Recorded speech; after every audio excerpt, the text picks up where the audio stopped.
instrument. This is not kosher because I raised the sheep that this came off of. We'll see how it sounds.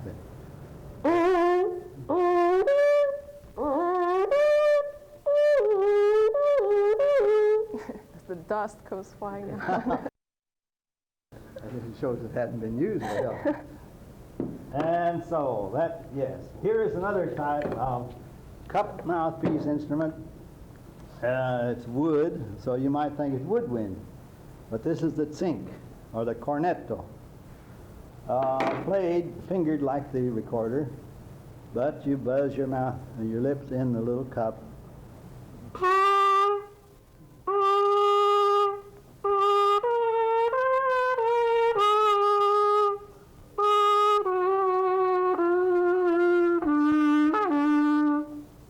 Makes it very difficult to blow to get a good pitch because there's so much variation in any one of the fingers like this.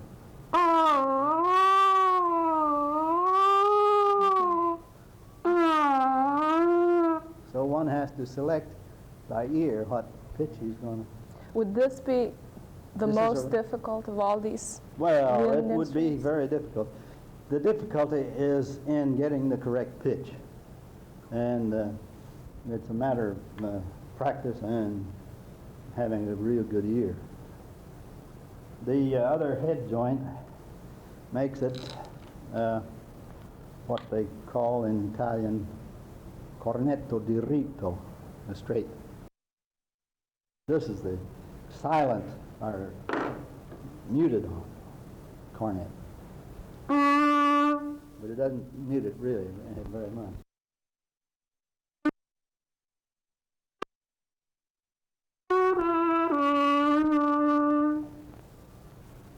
Cornet was used with an early trombone called the sackbut.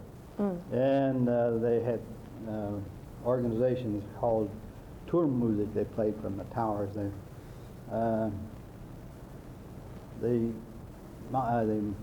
cup mouthpiece would be related to the trumpet, but lowly watchmen were not allowed to play the trumpet. They could play this, but if they got ambitious and started to play the trumpet, the guild came around and bashed his front teeth in. So these are more folk instruments. These are more, this one here particularly, is for the common people. Now the royalty could play the trumpet. Tromba, you see.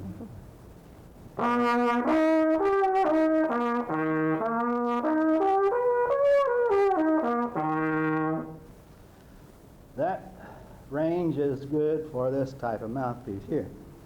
And that this mouthpiece would make the horn tromba or principale. And changing the mouthpiece to a very shallow mouthpiece would change the horn into a clarino. And using a shallow mouthpiece, you can get many higher notes.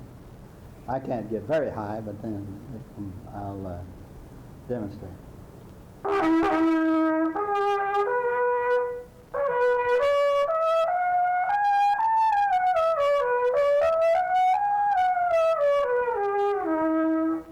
So a tune is available to a good player in the higher register. So we've touched the flutes and we've touched the woodwinds. Oh, I have yet to show you the clarinet. This is a clarinet made of boxwood with ivory rings. Very few keys. I think there are what, seven keys. As far as I can determine, it was made about 1790 or 91. I've not been able to discover a real good fingering system for this. Is this the oldest instrument you have? Oh, the oldest actual instrument. This is a real antique. Yeah. Sounds like a regular clarinet.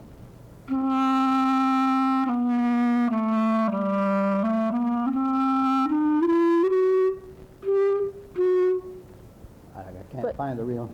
This doesn't have caps, No caps. over the keys. No.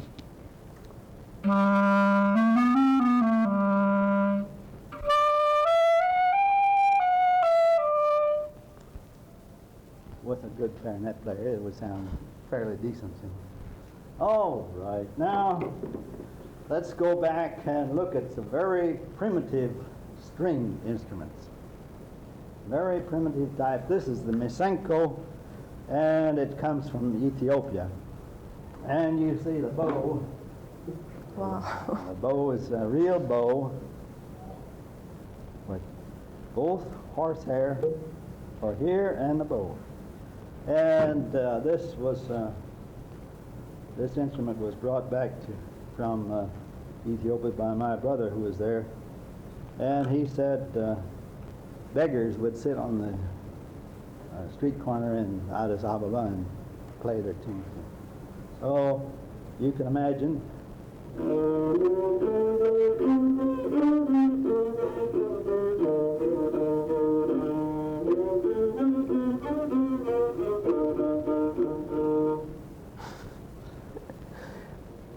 You might say it's weird, huh? Yes. Weird. And then several centuries of development later, we come to the rebec. Now, this is a type of rebec that's, you might say, boat-shaped. Rebec en bateau or something like that. Played with a recurve bow. Has 3 strings, and they're tuned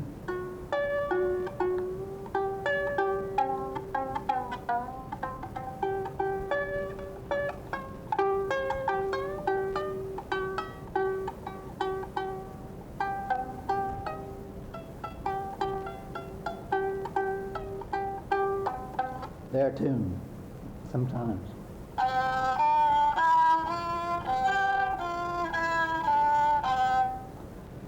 The word rebec comes from an Arabic word, rebab, which means the sorrowful voiced one. You see. So you can say this has a sorry voice. Huh? This is a more authentic shape. This one, of course, I made this one, and I made this one here also. This is fairly authentic, teardrop shape. The sound chamber goes well up under the fingerboard. And again, 3 strings. I have added the chin rest down here for fiddle players that aren't used to holding the instrument under the chin.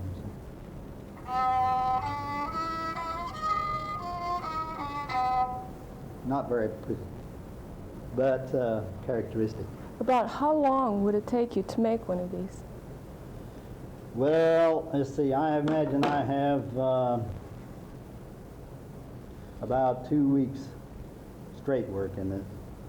I didn't work at it all the time, but on, spare time, it was spread over 3 months, I suppose.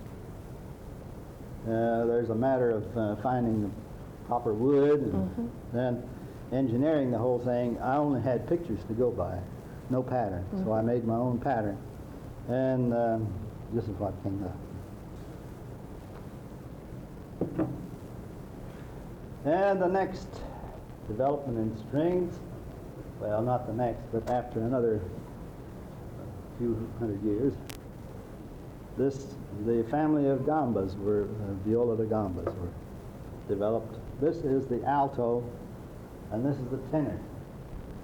The gamba family comes in all six members, I guess, maybe 7.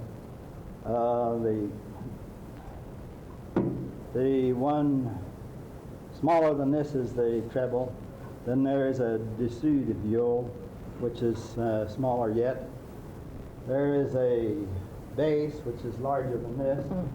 And then there is the violone, which is the size of a present-day double bass.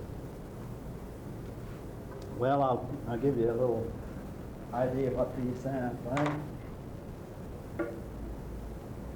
They're always played between the knees. So the name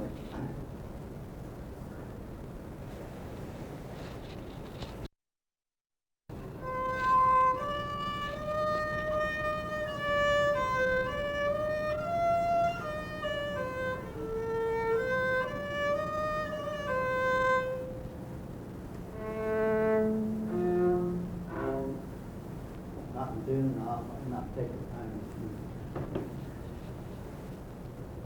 to the tenor.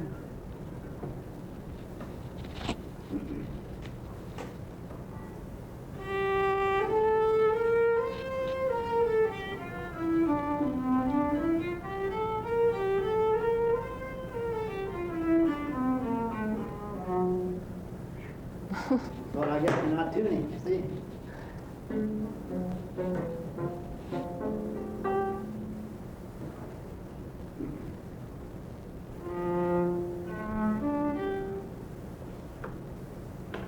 They're tuned with fourths between all strings except the middle two, and that has a third. So it departs a little bit from the tuning of the violin family. The violin family is tuned with fifths. Which brings me down to the last member of our collection. Yeah.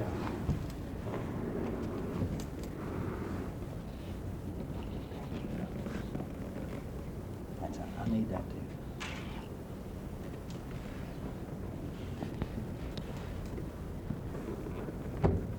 This is the lute, the Renaissance lute. This one has 19 strings and very curved back, flat top. See the neck is bent back here for the head box.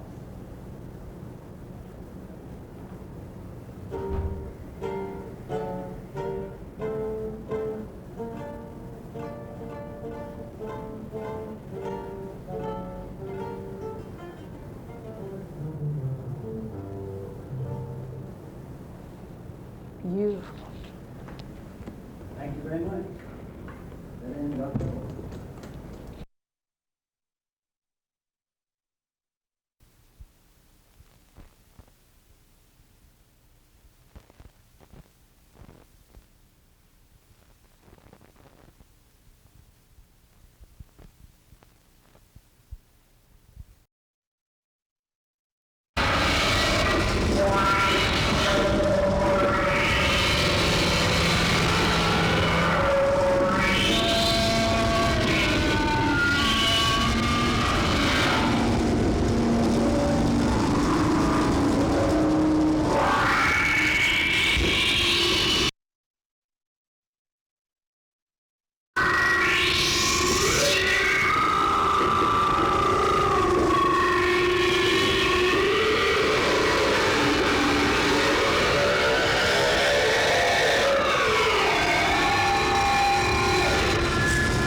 Hi, I'm Steve Armbrust with Ed Cohn on camera.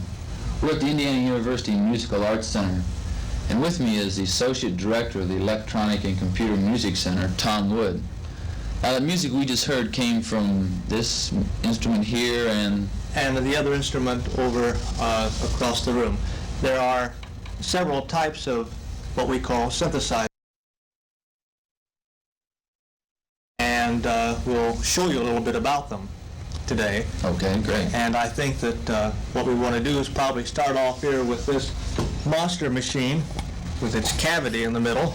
Shows you there's one part of it that's bad. You just have another set of dials in there? Right, like this one right here. We'll explain what these various devices are. I've brought up an oscilloscope here, which will show the different type of waveform patterns that are available to us, and people can perhaps get some idea of what the sound looks like as well as what it sounds like. And also, there's no instruments back there. There's not a spoon here. You can get something else to create the music. It's No, they're electronic oscillators, and as a matter of fact, I guess we might as well begin by pointing that indeed we have 6 sets of electronic oscillators. An oscillator is An just... oscillator is a device that produces a sound, a tone, or a frequency in the scientific word, or a pitch in the musical word. And there are 4 different types of sounds that are available out of each oscillator, and why don't I just show them right now? Probably the waveform which is most common to people is a thing called a sine wave, which is a singular frequency, and what is often called a pure tone, quote unquote.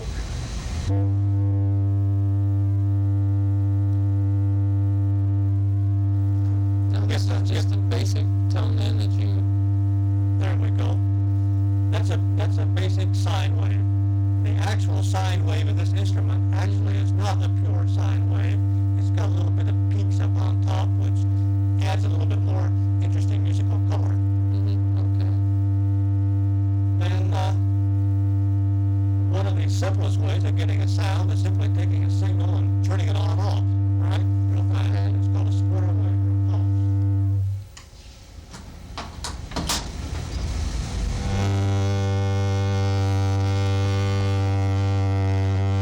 So you say the signal is going on and off, and that's causing the breaks in the...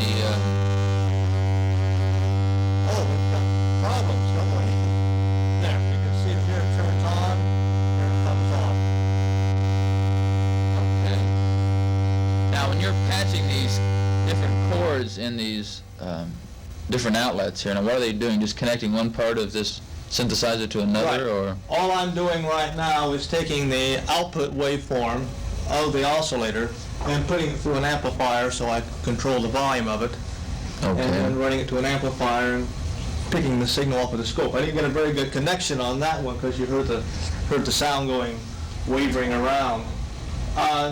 Another type of sound, and one of the more useful types of sound in electronic music, is a waveform which is called a sawtooth, and we can take a look at it. You can understand why.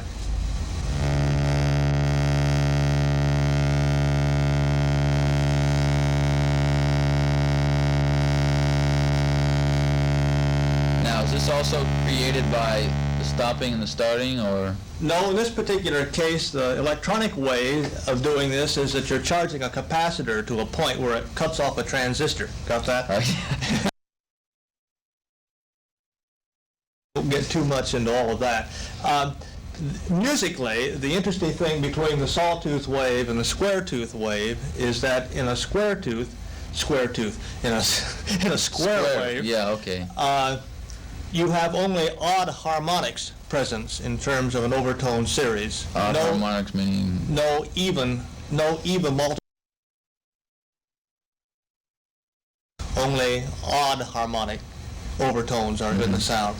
The sawtooth wave, or the ramp function, as some people call it, has both even and odd harmonics, and therefore, as you might say, twice as many capabilities, and is what is usually worked with to try to derive other sounds. There is one more waveform, and it's called a triangular wave, which is really just 2 ramps back to back.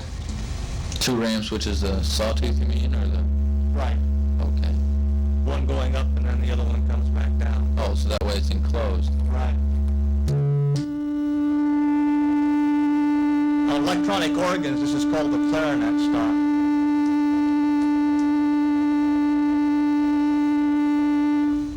Now, obviously, these 4 waveforms by themselves are not very musical. That certainly isn't what you heard when you came into the door. Right.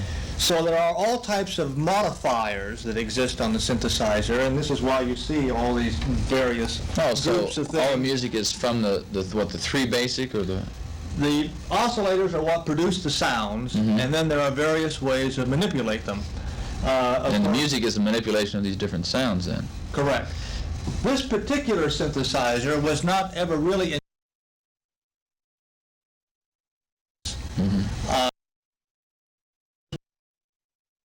to set up a particular sound sequence, establish it, play it if you wish, and record it on magnetic tape, where then he might do other further manipulations with it or incorporate it Onto into the a tape after it's composition. been produced, Onto too. the tape. It is assumed that anything that you do with this instrument, you will end up on magnetic tape with the sound, and that will be where the Final product will be put together. That is one of the major differences with the smaller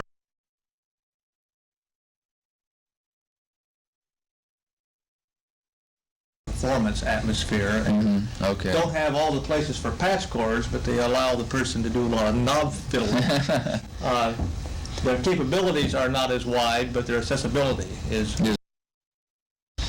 Would you want to play a little bit on the synthesizer Okay, here? What I thought I would do Okay. is take a sawtooth wave, since we said that's what sometimes is most musical interesting, put it through what we call a bandpass filter. And A band filters- pass? A bandpass filter. And a filter is a device which will modify the harmonic overtone of the basic oscillator. Sound of the sawtooth then, right? Right. And since I'm a keyboard man, we'll make a keyboard control the input. Make sure I'm on the right controller. And I don't have anything. Nothing new. Why don't I have anything?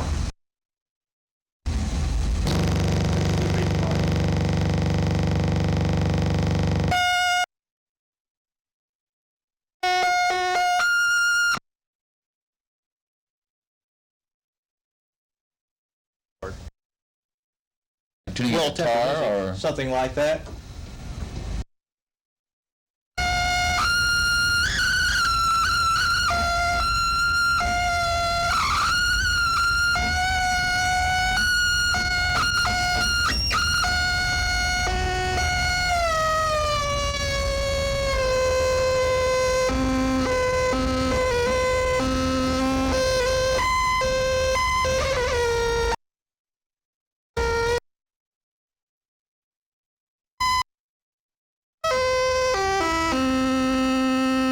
Good enough for now.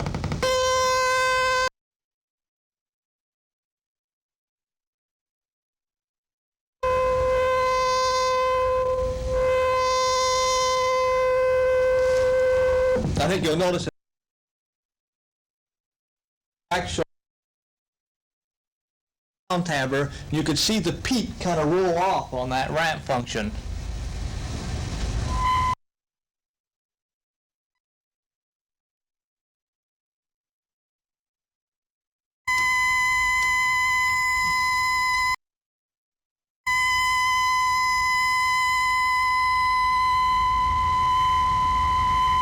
Lost the sync.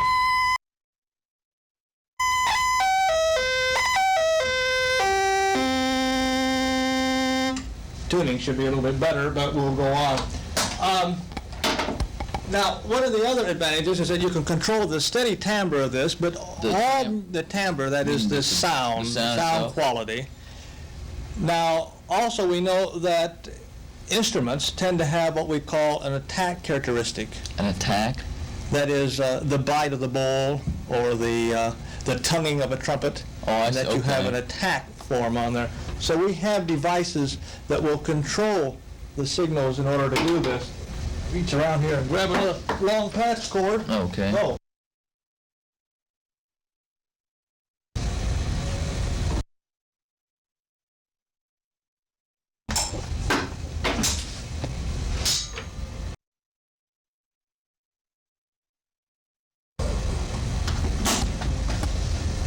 Now, is there any limit to the number of patches that you can put up on that board? Apparently not, because regardless want more. But there's no electrical limit, I mean, as far as blowing it out or blowing a fuse, this type There of thing? are some things you could do, but it's very, very hard to do. Actually, these things are quite durable in that respect. What makes this particular device possible is the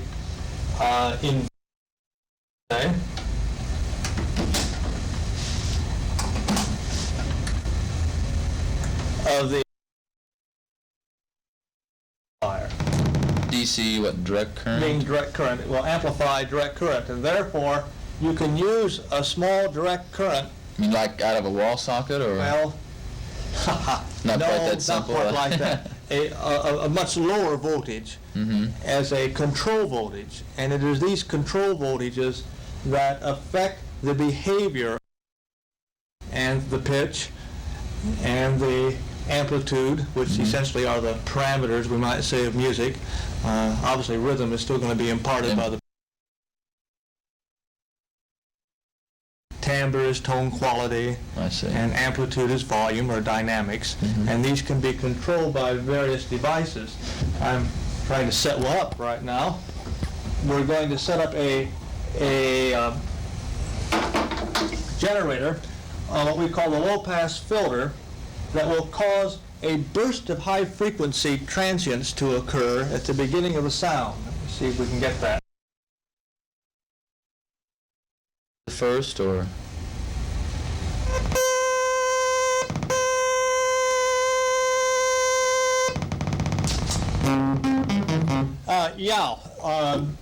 What this attack generator is doing here is allowing a spike of voltage to enter the pass filter, which Okay, and that was the initial. and that is on the initial, and of course I can control that. You hear that? I can control how much of a height I want it to have. Let's see. Okay. I want it to decay. Decay mean just fall.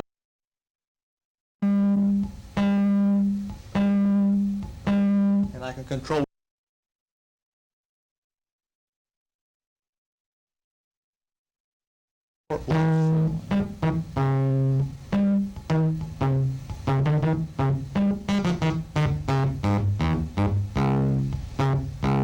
Another thing which is interesting is that it's possible to put the filter in resonance so that you can apply another sound of where the filter cuts off. That's kind of technical, but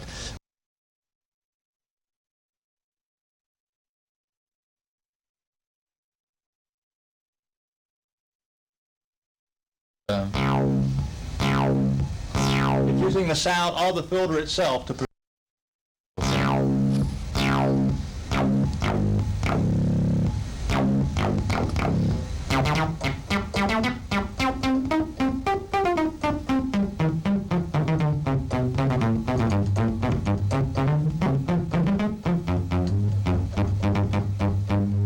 Oops.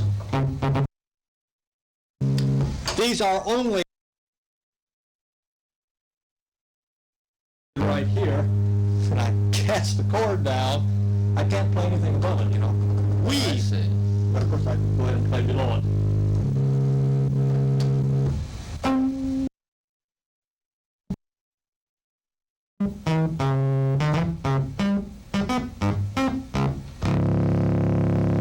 Obviously, the person who's going to end up using this for a composition is going to take a sound like this and record it on a tape recorder. This is what Walter Carlos did when he used this device to imitate harpsichords and mandolins and all these other things, and then goes through a very complicated process of mixing the different tracks. I think that when you first came in, you took note of the 8-channel tape recorder we have, and you probably are aware that many recording studios these days have 16 tracks, 24, right. even 32 tracks of recording, and this method of recording is very important to synthesized and electronic music. Additional instrument then? Right. Additional sound? Right. You play one voice on the keyboard or create one pattern of sound. This is particularly if you're going to use a synthesizer to play existing type of music, but of course even if you're using the synthesizer to create all new types of sounds, which is really its forte. This is sort of a game right here, but it makes a good demonstration. That even in that particular case, you will want to organize your sounds on tape so that you can then combine them together and produce a lasting composition. Now, the use of the electronic instrument in live performance, which we've touched on a couple of times, is a big thing these days. It is. And we have another Moog synthesizer, which is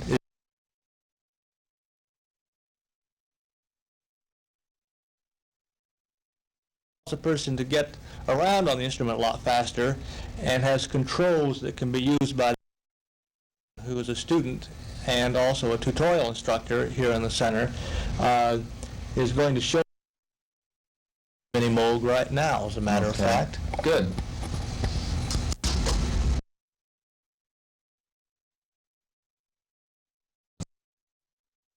This later after the large instrument of performing possibility. Okay, now what's this panel similar to the other? It's possibilities, but it has all types of interconnection, so that all you have to do to modify rather than patch, as you saw Tom do, into each specific event. One of the possibilities that this instrument is a possibility. As you might notice, I'm going through a reverberation chamber. An echo chamber, right? Exactly. It also has very easy to use filtering capacities.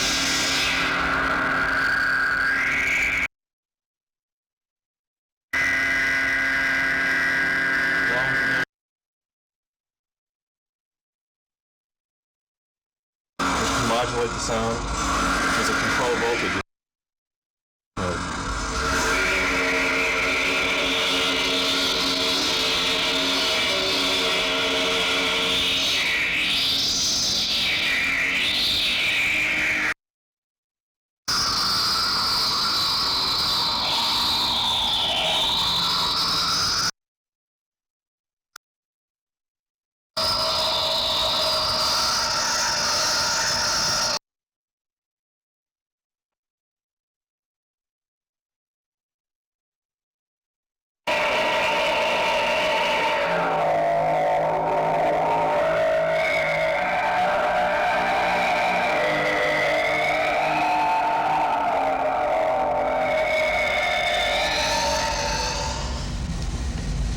Let's go ahead and display as a short piece then.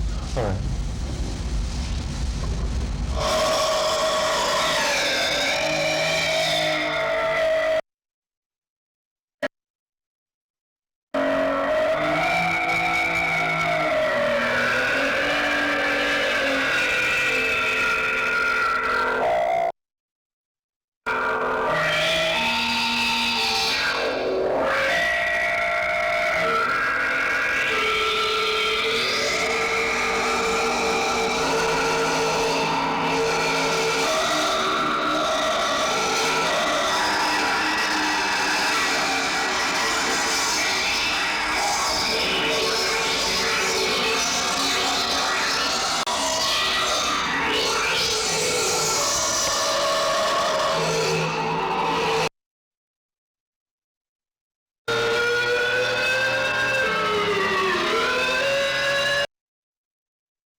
Part of any electronic music studio is really the tape recorders, much more than the synthesizers, even though synthesizers are what make a lot of the noise.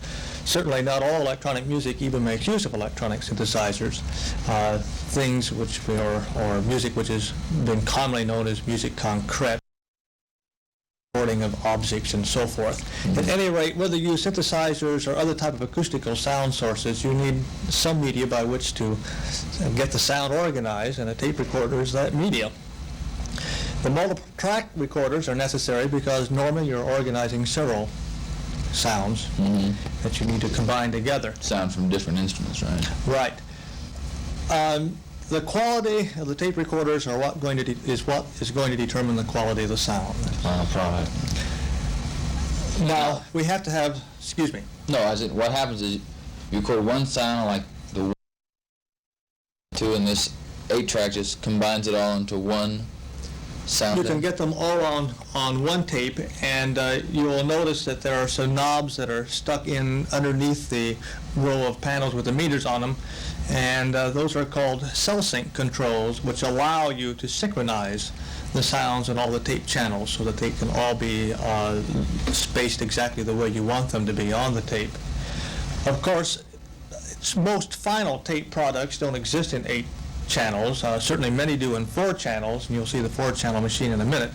But it becomes necessary then to take the sounds from the master tape and to what we call mix them down into a final. Essentially, that is what you see in this one rack cabinet. First of all, you see the patch bay, and all the signals and all the inputs and outputs of all amplifiers and mixers and tape recorders and synthesizers appear on this panel so that you can get any one piece of equipment interconnected to another. And the speakers. And the speakers, right. The top unit in this panel is a mixer. Not a particularly good one, but we hope to rectify that one of these days. But it allows us then to combine and control the manner in which we mix all our sounds together to get pans and fades and stereo effects and so forth and so on. Gives you much more variety then. Right. You have to be able to. You have to have something by which to control what you're doing, the actual spatial location of the sounds. When you're doing 4-channel works, this becomes very important. Obviously, if you're going to have all this care into getting the sound on tape, you've got to have some good speakers to get it back into the atmosphere again. And we are very fortunate in that we do have 4 very high quality speakers, a rather new type of speaker system in which there is an electronic interface between the amplifier and the speaker, which even increases the range and the flatness characteristics of the speaker. So that way it's able to pick up the particular and the small. It's able to particularly produce good low frequency sounds without bad resonance characteristics. Bad resonance being what? Noise or distracting sound? Boominess. I see. Boominess. Okay. So it's more of a pure sound. That would be a good way of looking at it. Right. The next machine you'll come across here is the 4-channel tape recorder, which is both used to take down sounds for mixing, and it's also used for final product of sounds for people who are doing 4-channel tape recorders. This machine has really been probably the real workhorse of the studio. I'm happy to say that it's been a very good machine. Okay, then over here Over here then are 2 of the later versions of professional 2-channel tape recorders, and these are primarily used for final mix down. That's what the final that is stage. the final tape. That is, a person has started out and got all his tracks laid down either on the 4 or 8 track, and then he will eventually put the final form of his composition on a 2-channel tape on these machines. They are also used to record a one-shot basic sound, acoustical sound, if a person was just wanting to get one particular sound down without necessarily getting it into a multitrack at any time. Multitrack meaning a lot of meaning tracks, the 8 or 4 channel, right. So he just takes, let's say, the tape of his original on one side and then his finished product on the other, and he just records it through there, the different tracks. I'm not sure how. Well, the final tape version would be that the person who is making the composition off of the multi-channel will route his signals through a mixer, take the output of the mixer and put that into the inputs of this machine where he will then record his final product. Oh, okay, I see. So then after it comes out of this 2-channel, then it's ready to be Ready for performance. to make into like an album or stereo cartridge, this type of thing. Well, if this was going to be pressed into a stereo record, then yes, that would be the case. We haven't been so lucky yet to be pressing records, but certainly in our media of performance, tape is the most effective. used medium of recording. Okay, well, Tom, why was the center created? Well, obviously the advantages, if you wish, or the contribution of electronics to musical expression during the 50s and 60s. And although the early electronic music centers came about in Europe in association with the state radio, opera, and music organizations that exist in Europe, in this country they became associated with universities. Our center was started about 1967 after Mr. Moog had developed the analog synthesizer, and from that point, actually, electronic music has grown to where there are 3 fairly definite areas.